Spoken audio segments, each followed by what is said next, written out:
Hello students, welcome to our an amazing channel SR Academy. तो आज हम करने जा रहे हैं क्लास 10th के मैथमेटिक्स का चैप्टर नंबर 11 जो होगा एरिया रिलेटेड टू सर्कल। ये हमारा इस चैप्टर का लेक्चर नंबर 1 होगा, जिसमें सारे ही हम सर्कल के कॉन्सेप्ट्स के बारे में पढ़ेंगे। किस तरीके से हम एक सर्कल का एरिया को फाइंड करते हैं और क्या क्या कॉन्सेप्ट्स हो सकते हैं सर्कल से रिलेटेड, जैसे सेक्टर हो गया, सेगमेंट हो गया, सेमी सर्कल का एरिया हो गया। तो ये जितने भी हमारे छोटे छोटे टॉपिक्स हैं उनके एरियाज के बारे में, पेरीमीटर्स के बारे में, जितने भी फॉर्मूलेज हैं, आज के लेक्चर में हम अपने फॉर्मूले वाले पार्ट को कवर करेंगे।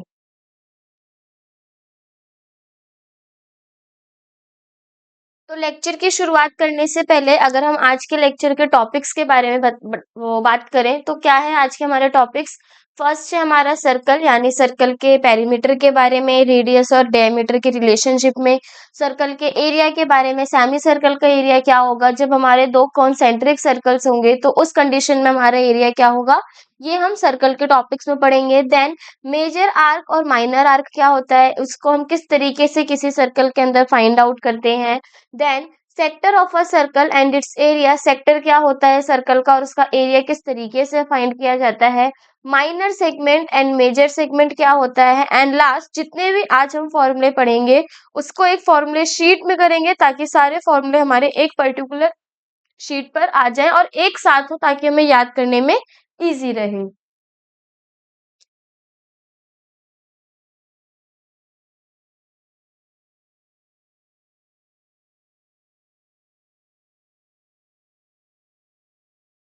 तो सबसे पहले हम सर्कल के बारे में पढ़ेंगे। तो देखो सर्कल के अगर हम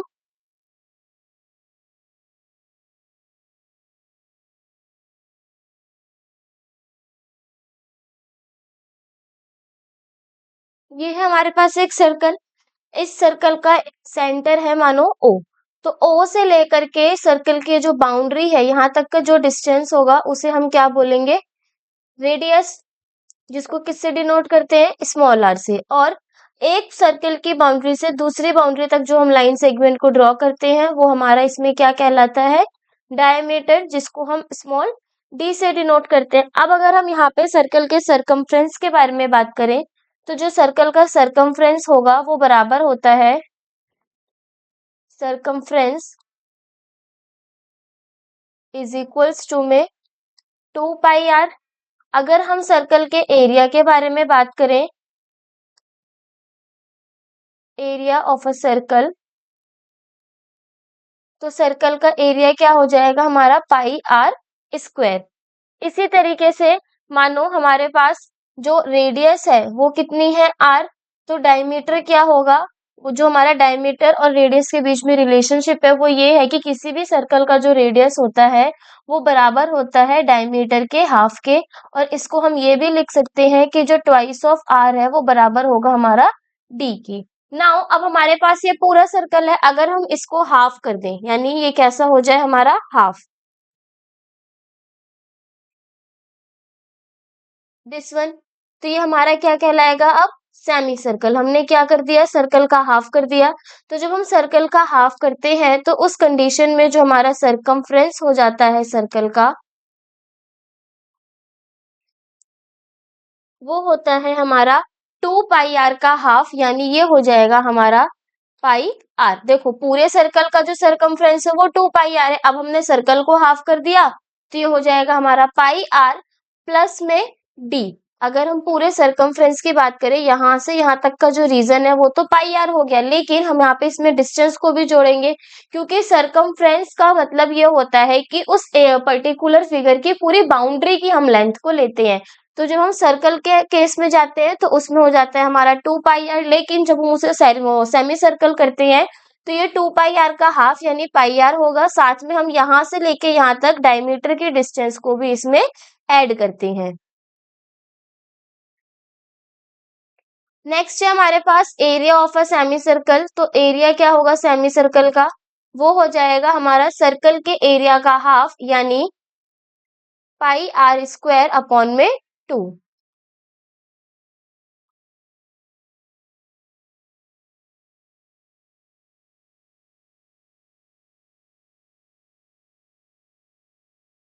अब मानो हमारे पास एक सर्कुलर पाथ है, ठीक है। जब कॉन्सेंट्रिक सर्कल्स हो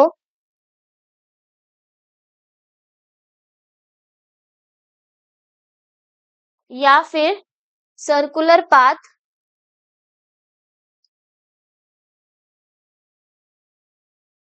और रिंग रिंग टाइप में हमारे पास सर्कल्स हो, तो उस कंडीशन में एरिया क्या होगा। मानो देखो हमारे पास एक सर्कल ये है, ठीक है।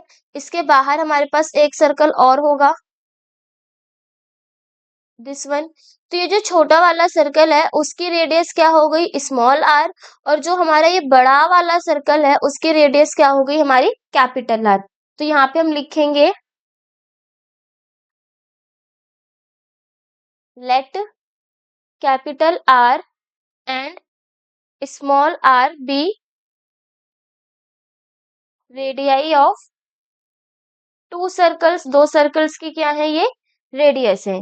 तो हमारा जो इसमें एरिया निकलेगा, अगर हम इसमें ये जो शेडेड पार्ट है इसका एरिया निकालें,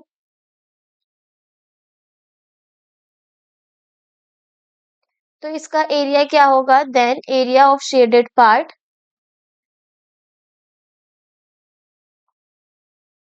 तो जो शेडेड पार्ट का एरिया होगा वो हमारा इक्वल होगा, जब हम बड़े वाले सर्कल में से छोटे वाले सर्कल के एरिया को माइनस कर देंगे, उसमें से बड़े वाले सर्कल में से छोटे वाले सर्कल के एरिया को हटा देंगे, तो जो हमारी रिंग की फॉर्मेशन हो यानी शेडेड पार्ट का एरिया निकल जाएगा, जो किसके बराबर होगा, पाई कैपिटल आर के स्क्वायर यानी बड़े वाले सर्कल का एरिया माइनस छोटे वाले सर्कल का एरिया। अब जब हम इसमें से पाई आर स्क्वायर है माइनस पाई आर स्क्वायर है, इसमें से जब पाई को कॉमन ले लेंगे अंदर बचेगा कैपिटल आर स्क्वायर माइनस का स्मॉल आर स्क्वायर। इसको हम एज इट इज भी लिख सकते हैं, साथ में अगर हमें और इसको शॉर्ट करना है तो देखो A square minus B square बन रहा है, तो इसका एरिया क्या हो जाएगा, pi capital are minus small r multiply by capital are plus small r.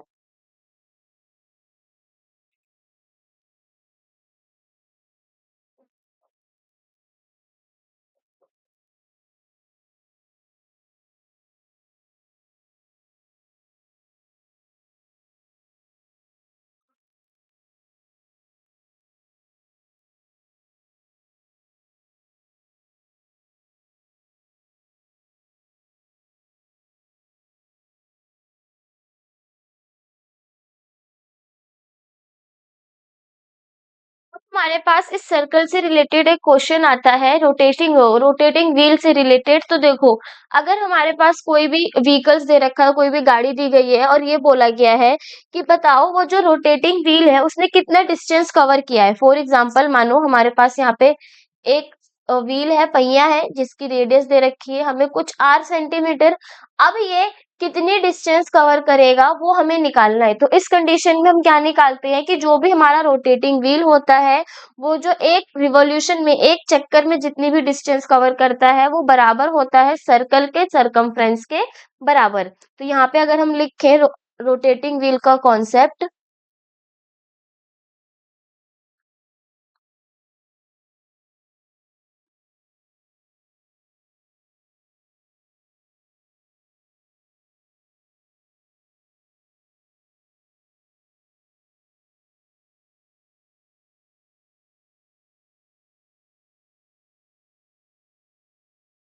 तो रोटेटिंग व्हील में हमने क्या देखा, जो भी हमारा व्हील डिस्टेंस कवर करेगा वो सर्कल के सरकमफ्रेंस के बराबर होगा, यानी distance covered by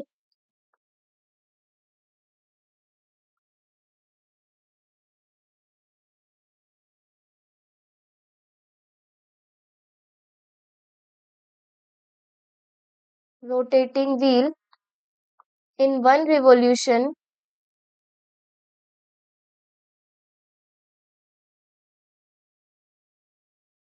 is equal to the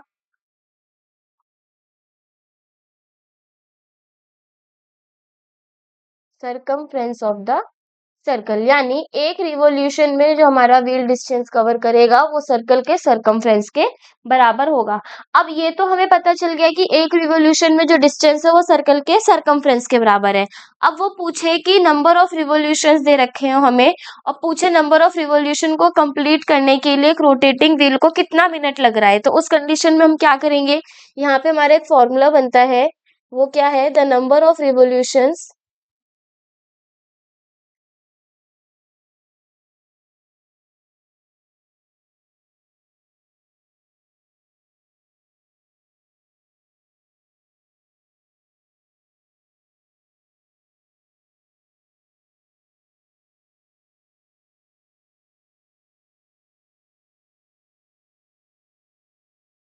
completed via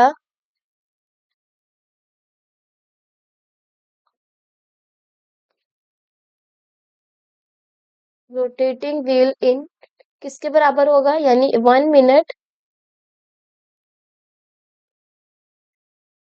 is equals to में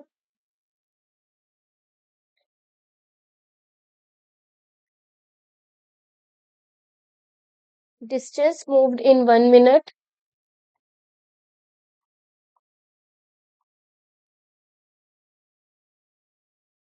अपॉन में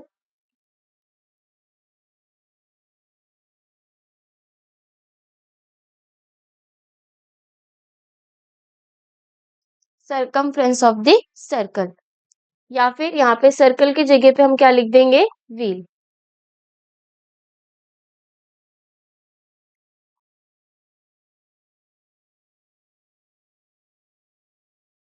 तो 1 मिनट में कितने रिवॉल्यूशन, नंबर ऑफ रिवॉल्यूशन निकालने के लिए 1 मिनट बराबर होगा कितना वो व्हील ने 1 मिनट में डिस्टेंस कवर किया है वो, अपॉन में circumference of the wheel, wheel का सरकमफ्रेंस। इससे हम क्या निकाल सकते हैं कि नंबर ऑफ रिवॉल्यूशन कंप्लीट करने में किसी भी व्हील को कितना टाइम लगा है।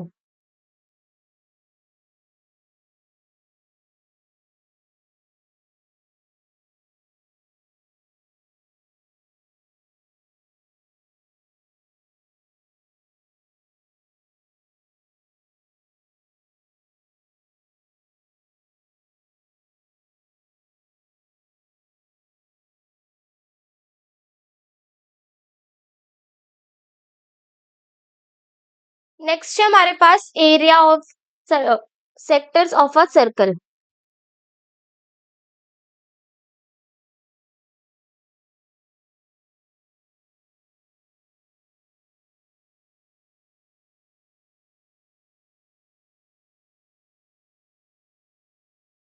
Areas of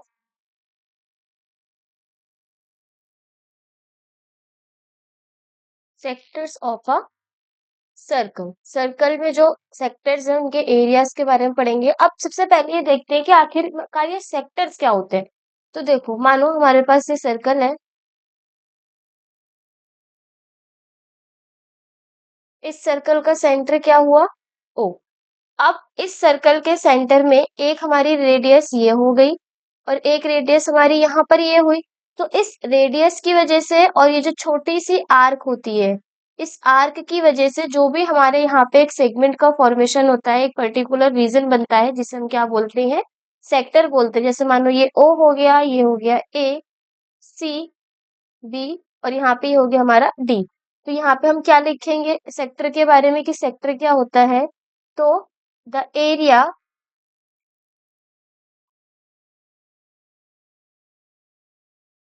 formed by an arc and the two radius and the two radii joining the end points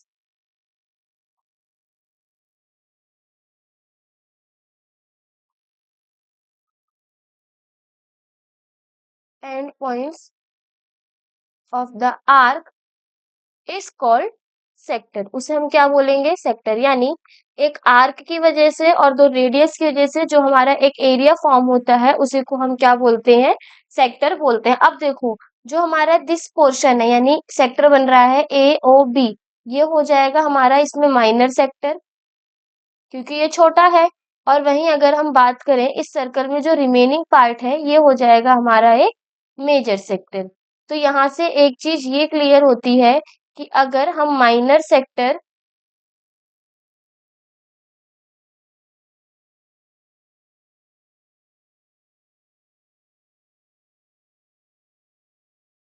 plus major sector करते हैं, यानी माइनर सेक्टर और मेजर सेक्टर दोनों को जोड़ते हैं, तो हमारी एक किसकी फॉर्मेशन होगी, सर्कल की फॉर्मेशन होगी। यानी ये भी कहा जा सकता है कि एक सर्कल से हम माइनर सेक्टर और मेजर सेक्टर दोनों बना सकते हैं। अब अगर हमारे पास माइनर सेक्टर की डेफिनेशन आएगी तो वो क्या होगी, तो देखो माइनर सेक्टर क्या होता है, इस फिगर के अंदर अगर हम देखें तो माइनर सेक्टर क्या हुआ, द एरिया इंक्लूडिंग, वो एरिया जिसमें इंक्लूड होगा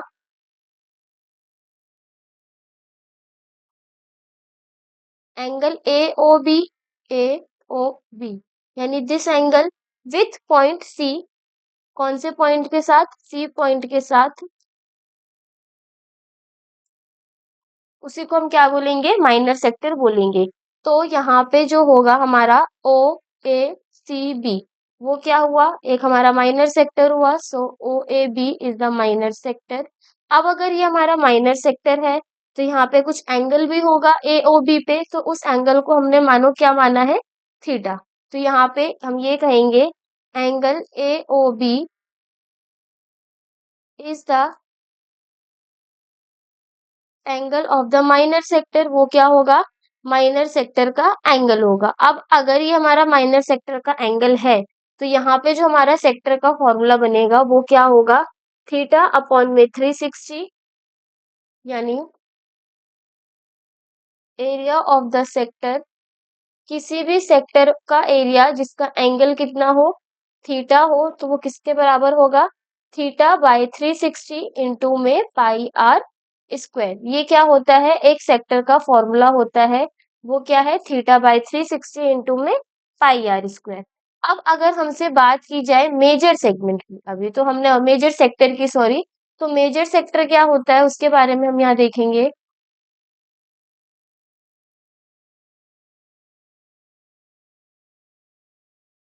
अगर हम इस फिगर में ध्यान से देखें तो हमारे पास यहाँ जो मेजर सेक्टर बन रहा है उसमें ए ओ बी तो एंगल बन रहा है, लेकिन इस कंडीशन में पॉइंट क्या है, डी। यानी इस एंगल की वजह से जो हमारे सेक्टर की फॉर्मेशन हो रही है वो हमारा कौन सा सेक्टर कहला रहा है, मेजर सेक्टर। यानी the area including, the area including angle A O B, A O B angle कौन से पॉइंट के साथ, with point D, point D के साथ, उसी को हम क्या बोलेंगे, मेजर सेक्टर बोलेंगे। तो यहाँ पे हम ये कहेंगे, so O A D B is a major sector. हमारा जो ओ ए डी बी है वो हमारा क्या हो जाएगा, इसमें मेजर सेक्टर हो जाएगा। तो इस कंडीशन में जो हमारा एरिया निकलेगा मेजर सेक्टर का वो क्या होगा, area of major sector.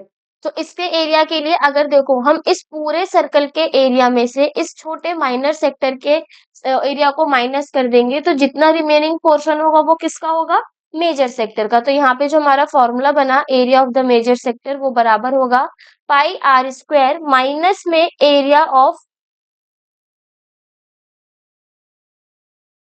The minor sector. यानी टोटल सर्कल के एरिया में से अगर हम अपने माइनर सेक्टर के एरिया को माइनस करते हैं तो जो हमारा एरिया निकल कर आएगा वो किसका होगा, मेजर सेक्टर का एरिया होगा। तो ये हो गए हमारे दोनों सेक्टर्स, माइनर और मेजर सेक्टर के बारे में और उनके फॉर्मूलेस के बारे में।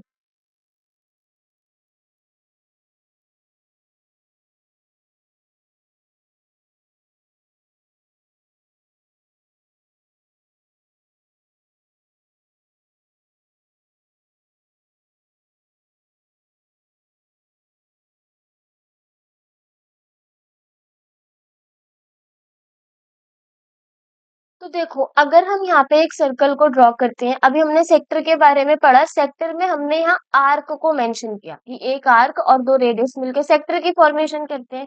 वही मानो ये हमारे पास सर्कल है सेंटर ओ, जिसकी दो रेडियस हमारे पास गिवन है ए और बी। तो यहाँ पे हमारी एक आर्क बनेगी ए सी बी। तो ये जो आर्क बनती है किसी भी सेक्टर में थीटा एंगल की वजह से, उसको हम क्या बोलते हैं, length of the an arc. तो अगर हमारे पास फॉर्मूला आए कि किसी भी आर्क की लेंथ कैसे निकालते हैं, तो वो क्या होगा, length of an arc of a sector of angle theta. एक थीटा एंगल के सेक्टर के अंदर जो लेंथ ऑफ आर्क होगी वो क्या होगी। तो सबसे पहले लेंथ ऑफ आर्क क्या होता है, तो देखो an arc is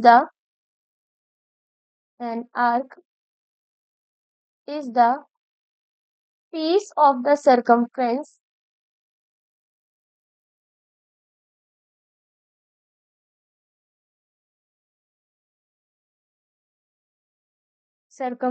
of the circle, so an arc can be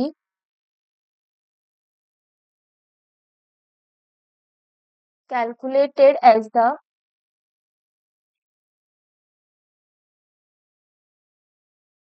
theta part of the circumference।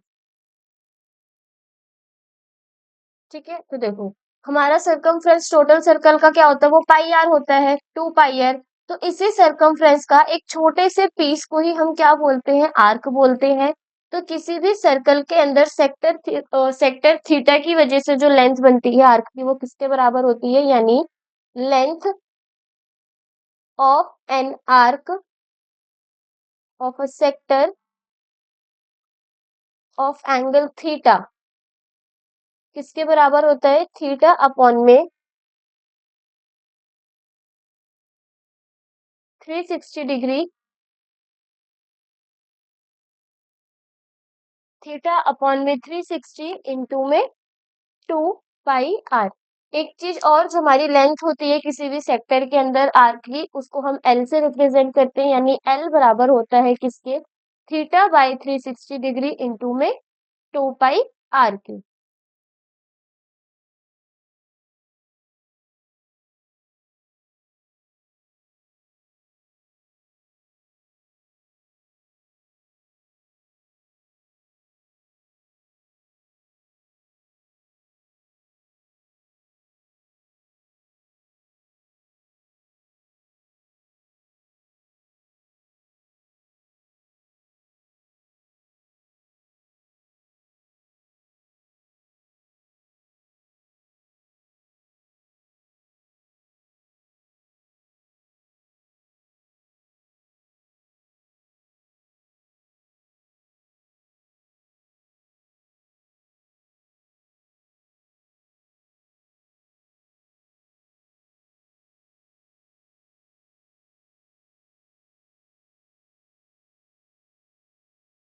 तो अब हमने सेक्टर के बारे में पढ़ लिया, जिसमें minor sector, major sector discuss कर चुके, length of an arc discuss कर चुके।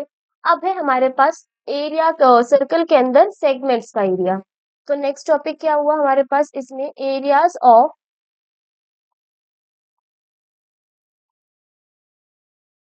Segments of the circle. अब ये सेगमेंट क्या होता है, तो देखो सेगमेंट क्या होता है, कॉर्ड हम ऑलरेडी जानते हैं। कॉर्ड क्या होता है कि हम किसी भी सर्कल के एक पॉइंट से दूसरे पॉइंट तक अगर एक लाइन सेगमेंट को ड्रॉ करते हैं, तो वो हमारी कॉर्ड कहलाती है। तो मानो हमारे पास यहाँ पे ये एक सर्कल है, इस सर्कल का जो सेंटर है वो क्या हुआ हमारा, इसमें ओ। अब यहाँ से एक हमारी रेडियस आर हुई, अनदर रेडियस हुई आर। तो और एक यहाँ पे हमारी किसकी फॉर्मेशन हुई, कॉर्ड की फॉर्मेशन हुई। तो यहाँ पे दो रेडियस और एक कॉर्ड की वजह से जो हमारा यहाँ पे एंगल, वो सेगमेंट बनता है, दिस वन। यानी इस पूरे सेक्टर में से अगर हम इस ट्राइंगल को माइनस कर देंगे, तो हमारे पास ये छोटा सा टुकड़ा सा बचेगा, उसी को हम क्या बोलते हैं, सेगमेंट। तो अगर हम सेगमेंट की डेफिनेशन लिखें, तो वो क्या होता है, the area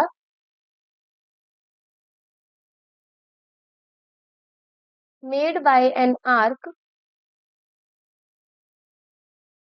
and a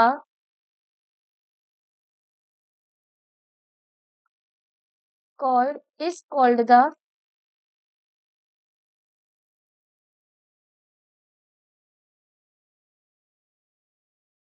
segment of the circle। ठीक है, एक आर्क की वजह से और एक कॉर्ड की वजह से। ठीक है, देखो आर्क क्या हो गई हमारी, दिस वन। इस आर्क और इस कॉर्ड की वजह से जो हमारे पास एरिया बनता है उसी को हम क्या बोलते हैं, सेगमेंट बोलते हैं किसी भी सर्कल का। अब अगर हम यहाँ पे बात करें तो ये हो गया हमारा ओ, ए और ये बी, और जो हमारी ये कॉर्ड की लेंथ है मानो वो कितनी दे रखी है ए, और ये जो हमारा आर्क बन रहा है वो है ए एक्स डी। तो यहाँ पे हमारे पास दो सेगमेंट निकलते हैं, एक है माइनर सेगमेंट और एक है हमारे पास इसमें मेजर सेगमेंट।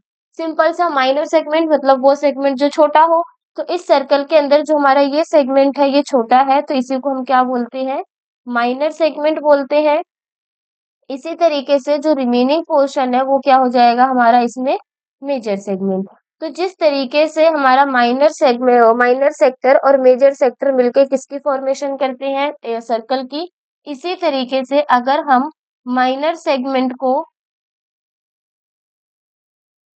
प्लस कर देंगे किसके साथ, मेजर सेगमेंट के साथ, तो वो हमारा किसके बराबर हो जाएगा, एरिया ऑफ अ सर्कल के बराबर हो जाएगा। यानी सर्कल के एरिया के बराबर हमारा क्या होगा, minor segment plus major segment. अब हम एक एक दोनों सेगमेंट्स, एक एक करके दोनों सेगमेंट्स के बारे में पढ़ते हैं। तो फर्स्ट है हमारे पास इसमें minor segment.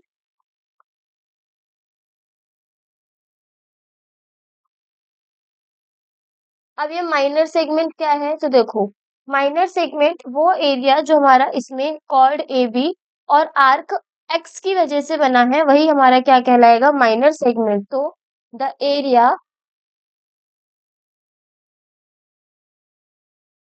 is made by chord AB and arc X is the minor segment। वो हमारा क्या होगा, इसमें माइनर सेगमेंट होगा।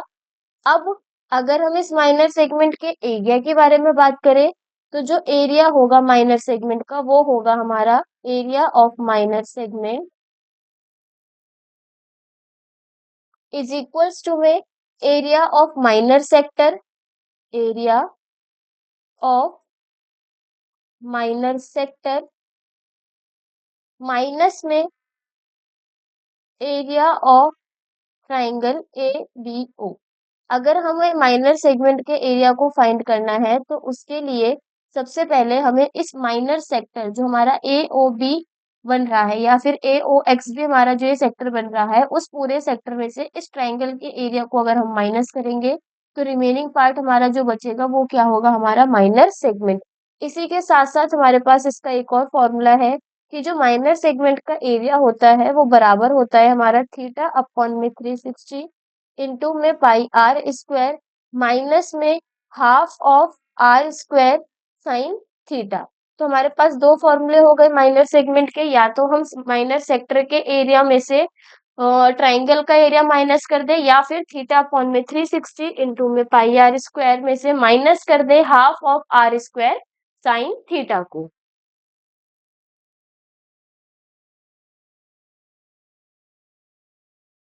नेक्स्ट है हमारे पास इसमें मेजर सेगमेंट। अब ये मेजर सेगमेंट क्या है, तो देखो, माइनर सेगमेंट के बाद जो सर्कल का जितना भी रीजन बचेगा वो हमारा क्या कहलाएगा, उसमें मेजर सेगमेंट कहलाएगा। तो अगर हम मेजर सेगमेंट के फॉरवर्ड डेफिनेशन के बारे में बात करें तो वो क्या होगा, the other part of the circle, the other part of the circle except for the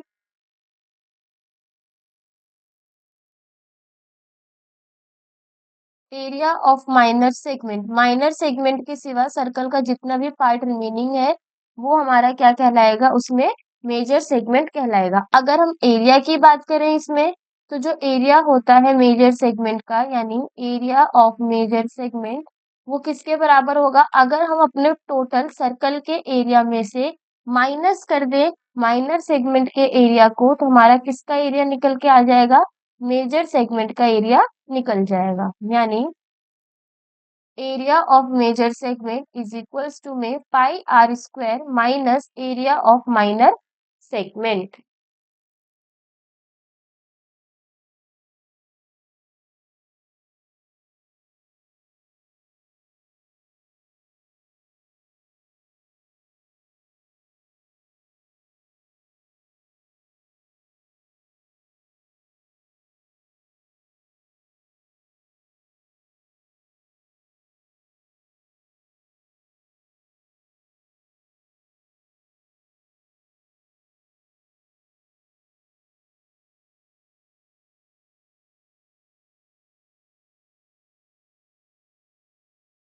अब हमारे पास यहाँ पे क्या दे रखा है, एक फ्लो चार्ट सा दे रखा है, यानी जिसे हम बोलेंगे ये फॉर्मूला शीट है, जिसके अंदर हमारे सारे गिवन फॉर्मूलेज हैं, किसके, सर्कल के, सेमी सर्कल के, सेक्टर के, सेगमेंट्स के। तो यहाँ पे देखो एक एक करके हम इसके बारे में पढ़ेंगे। तो फर्स्ट हमारे पास क्या दे रखा है इसमें, सर्कल।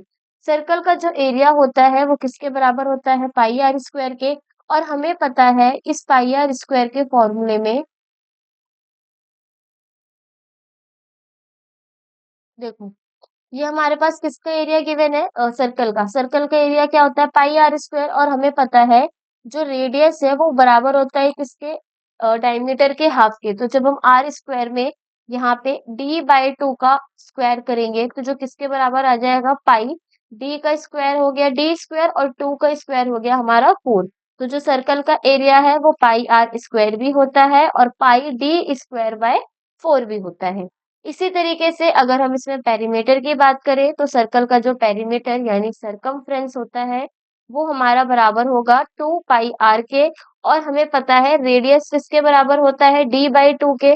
तो जब हम यहाँ पे d/2 वैल्यू पुट करते हैं तो 2 से 2 कैंसिल हो जाता है और सरकमफ्रेंस का एक न्यू फॉर्मूला बनता है जो किसके बराबर है, पाई डी के। अब इसमें जो पाई है उसकी वैल्यू या तो 22/7 होगी या फिर 3.14 होगी। वहीं आर से हमारा रेडियस हो गया और डी से हमारा इसमें क्या हो गया, डायमीटर हो गया। नेक्स्ट है हमारे पास सेमी सर्कल। तो सेमी सर्कल का जो एरिया होता है वो क्या होता है, सर्कल के एरिया का हाफ। क्योंकि सर्कल पूरा गोल हो गया, सेमी का मतलब हाफ। तो जब हम इस सर्कल को पार्ट कर देते हैं तो ये दो इक्वल पार्ट में डिवाइड होता है। तो जो हाफ वाला पार्ट है उसे हम बोलते हैं सेमी सर्कल। इसका एरिया हो गया हमारा pi r square divide by 2। And साथ में जो हमारा पेरीमीटर होगा वो किसके बराबर होगा, देखो पाई आर तो हमारी ये लेंथ निकल के आई है, इसके साथ साथ हमारा जो सरकमफ्रेंस का सिंपल सा मतलब होता है कि किसी भी फिगर की जितनी भी बाउंड्रीज है उनका सम करना। तो सेमी सर्कल में हमने पाई आर तो सम कर दिया, साथ ही साथ हम यहाँ पे इस रेडियस को भी सम करेंगे, यानी 2 आर को हम यहाँ पे सम करेंगे। और इसका हमारा एक अनदर फॉर्मूला भी बन सकता है, वो क्या होगा, पाई आर प्लस डी। यानी पाई आर में अगर हम डायमीटर को ऐड करेंगे तो उससे हमारा सरकमफ्रेंस निकलेगा किसका, सेमी सर्कल का। थर्ड हमारे पास इसमें गिवन है क्वाड्रेंट, यानी एक सर्कल को हमने 4 पार्ट्स किए हैं तो उसमें से जो एक पार्ट आएगा, जैसे ये हमारे पास सर्कल है, इस सर्कल के हमने 4 पार्ट किए तो जो ये रीजन बचेगा उसको हम बोलते हैं क्वाड्रेंट। और क्वाड्रेंट क्या हो जाएगा, टोटल सर्कल के एरिया का चौथाई पार्ट, यानी 1/4 part of area of circle. तो पाई आर स्क्वायर बाई 4 क्या हो गया, क्वाड्रेंट का एरिया। अब अगर हम इसके पेरीमीटर की बात करें तो इसका पेरीमीटर क्या हो जाएगा, जो हमारे पास क्वाड्रेंट है उसमें हमारी रेडियस तो जुड़ेगी जुड़ेगी, साथ में जो हमारा पाई आर आ रहा था, देखो सिंपल सी चीज है, ये सर्कल है, इस सर्कल का पूरा सरकमफ्रेंस क्या हुआ, 2 पाई आर। जब हमने इस सर्कल को हाफ किया तो इसका सरकमफ्रेंस हो गया पाई आर। अब हमने इसको भी हाफ कर दिया तो ये सिर्फ इतना बचा। तो इसमें क्या होगा, इसके सरकमफ्रेंस का भी हाफ और साथ में एक रेडियस ये वाली और एक रेडियस ये वाली, यानी टोटल 2 आर को हम जोड़ेंगे। और यहाँ पर भी हम देखेंगे तो ये पाई आर तो होगा होगा, साथ में डायमीटर भी ऐड होगा। तो जो हमारा क्वाड्रेंट का पेरीमीटर होता है वो किसके बराबर होता है, पाई आर अपॉन में 2 प्लस 2 आर के।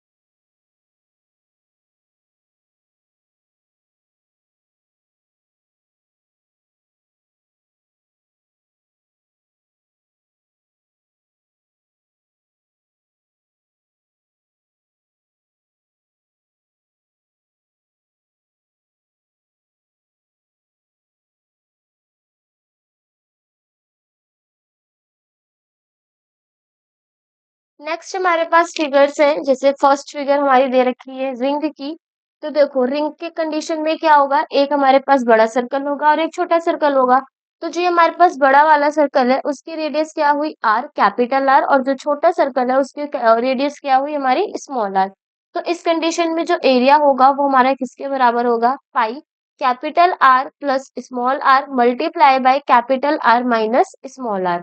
तो ये हो गया हमारा इसका टोटल एरिया। अब वो निकला कैसे, तो देखो हमारे पास जब भी रिंग की कंडीशन आएगी तो हमें ये शेडेड रीजन का एरिया निकालना होता है। और वो एरिया कैसे निकलता है, जब हम अपने पूरे बिग वाले सर्कल में से स्मॉल वाले सर्कल के एरिया को माइनस करते हैं तो उससे हमारे शेडेड रीजन का एरिया निकलता है। तो अब अगर हम इसके पेरीमीटर की बात करें तो जो पेरीमीटर होगा वो किसके बराबर होगा, जो बड़ा वाला सर्कल है उसकी रेडियस क्या है, कैपिटल आर, तो आउटर सरकमफ्रेंस क्या हो जाएगा हमारा इसमें, 2 पाई आर। वहीं अगर हमारे पास ये स्मॉलर सर्कल है जिसकी रेडियस कितनी है, स्मॉल आर, तो इसका सरकमफ्रेंस हो जाएगा हमारा स्मॉल 2 पाई आर।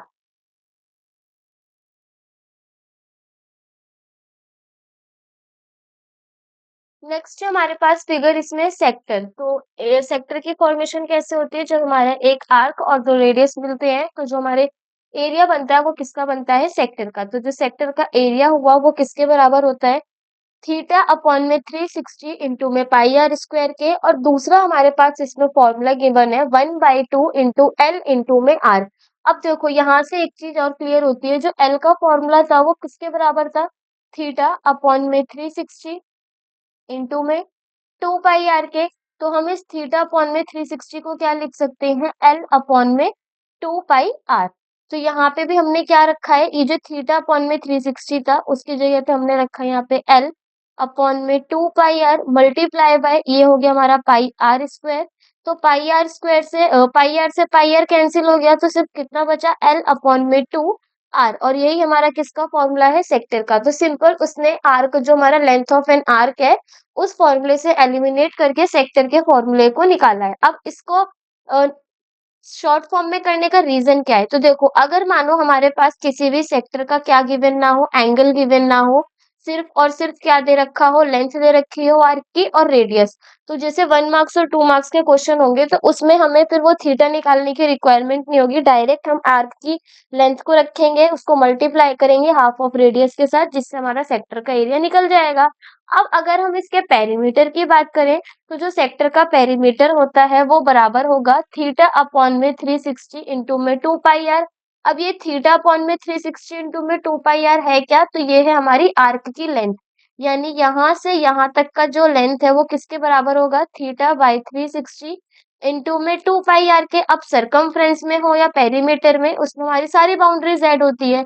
तो हम लेंथ के साथ साथ, आर्क की लेंथ के साथ साथ इन दोनों रेडियस को भी ऐड करते हैं। तो पेरीमीटर क्या हो गया सेक्टर का, theta by 360 multiply by 2 pi r and add twice of radius, यानी रेडियस को हम यहाँ पे ऐड कर देंगे।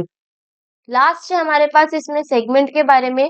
तो यहाँ पे जो हमारा सेगमेंट का फॉर्मूला होता है वो क्या होगा, theta by 360 degree minus half of r square sine theta, या फिर एरिया ऑफ सेक्टर माइनस में एरिया ऑफ ट्राइंगल, जिससे हमारा इसमें माइनर सेगमेंट का निकल जाएगा। अब मेजर सेगमेंट के लिए हम पूरे सर्कल के एरिया में से इस माइनर सेगमेंट के एरिया को माइनस कर देंगे तो हमारे मेजर सेगमेंट का एरिया फाइंड आउट हो जाएगा। अब बारी आई पेरीमीटर की। तो जो पेरीमीटर होता है सेगमेंट का वो होता है पाई आर थीटा अपॉन में 180 degree plus 2 r sine theta by 2। अब एक चीज और, पेपर में ये जो हमारा पेरीमीटर ऑफ सेगमेंट है इससे रिलेटेड कोई क्वेश्चन नहीं आता। अगर आता भी है तो सेक्टर का पेरीमीटर पूछ लेंगे, रिंग का पेरीमीटर पूछ लेंगे, सर्कल का पूछ लेंगे, सेमी सर्कल, क्वाड्रेंट का, लेकिन जो सेगमेंट से रिलेटेड पेरीमीटर है वो हमारे एग्जाम में नहीं पूछा जाता है। तो ये हो गए हमारे आज के लेक्चर के सारे फॉर्मूलेज, जिसमें हमने एरिया, पेरीमीटर, इन सब के बारे में डिस्कस कर लिया है। अब जो हमारा नेक्स्ट लेक्चर होगा उसमें हम एक एक टॉपिक्स को उठा करके सबके maximum to maximum 7 to 10 questions को करेंगे और देखेंगे कि किस तरीके से हम वहाँ पे क्वेश्चंस को सॉल्व कर सकते हैं, अगर हमारे पास गिवन डाटा क्या क्या होगा उसके अकॉर्डिंग।